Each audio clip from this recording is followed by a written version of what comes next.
All right, we are also going to hear the Vice President and Caroline Leavitt address the other big story out of Minnesota after the House Oversight Committee held a hearing on rampant fraud allegations. The hearing at times turning testy between lawmakers on the panel. Ms. Lee, the IGs are hired to identify fraud. They haven't identified fraud. The IGs have failed. But anyway. You all have failed. No, you all continue to fail. We've failed. done nothing. You've had the gavel, Mr. Comer. We barely do hearings on anything that actually affects change. You have power here, and yet you don't do anything. Yes, the fireworks were flying yesterday. Kentucky Republican Congressman, Chairman of the committee, James Comer, joins us now. Mr. Chairman, it got a little testy at times yesterday.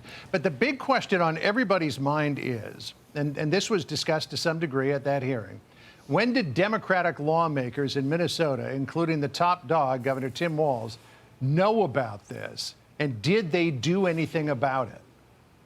According to the witnesses yesterday, who are all well-respected state legislators who were under oath, testified before a national TV audience under oath, they said Tim Walz has known about this years. That is consistent with what the whistleblowers are telling us, and the whistleblowers are primarily Democrat state employees from Minnesota who were in charge of identifying fraud and administering grant funds for these programs. They've been begging the governor and the attorney general for years to do something about this fraud. Not only did Governor Walz not do anything about the fraud, but he retaliated against the state employee whistleblowers. Mr. Chairman, thank you so much for joining us. This is Sandra in New York. We're looking at these crowds there in Minnesota, there in Minneapolis, continue to grow by the moment. As this fraud is investigated, you've got this ICE shooting that happened yesterday, and there is a lot going on. Weigh in on all of it in this critical moment. We're about to hear from the Vice President as well.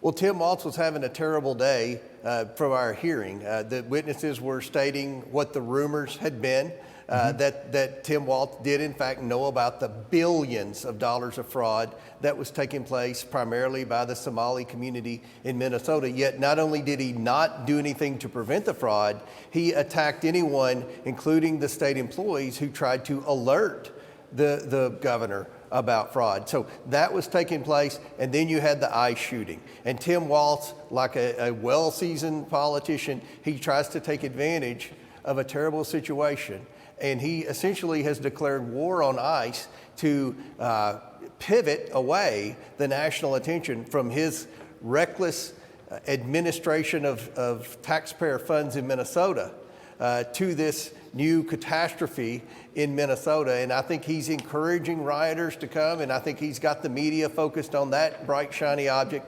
instead of what I think Fox has done a good job focusing on, and other conservative networks, that there's massive amounts of fraud taking place under Tim Walz's watch. Yeah, I'm not sure that he encouraged rioters to come out, but yesterday he certainly did encourage protesters to come out, saying it was their patriotic duty to get out in the streets and voice their opinion. But back to the fraud. A lot of this came to light by way of whistleblowers. One of your witnesses yesterday, Marion Rarick, who's a representative at the Minnesota House, said that those whistleblowers had been retaliated against. Listen here. They revealed that retaliation now includes threats of being fired with cause, which means you do not get unemployment insurance in the state of Minnesota,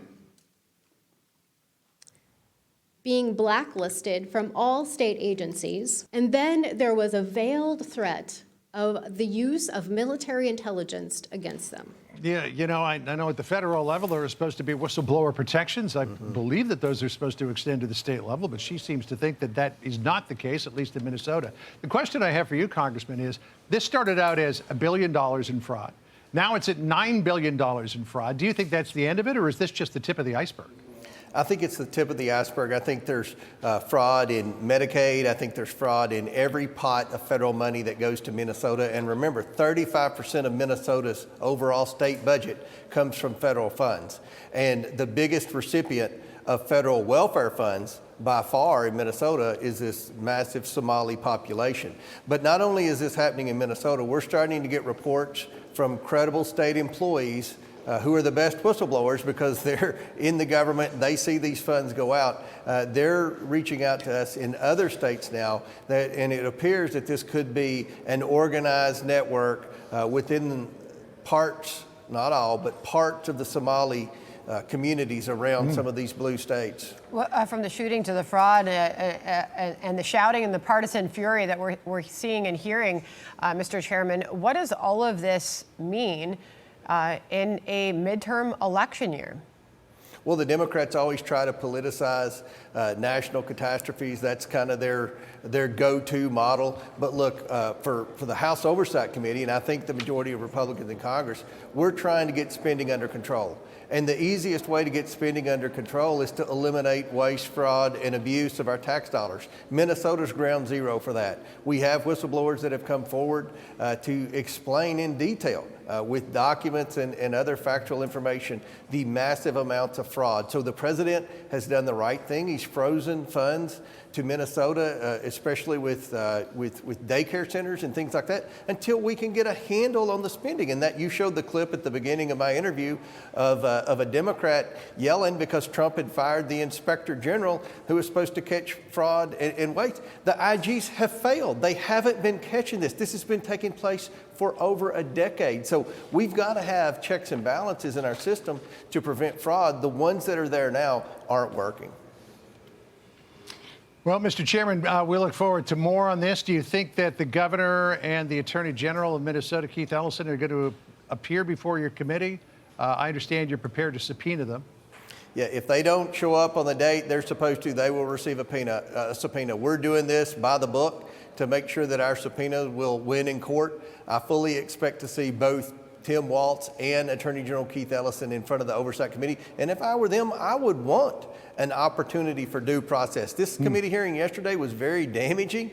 They made a lot of criminal allegations against the governor and attorney general. So they're both former members of Congress. They should want to come back down here and defend themselves.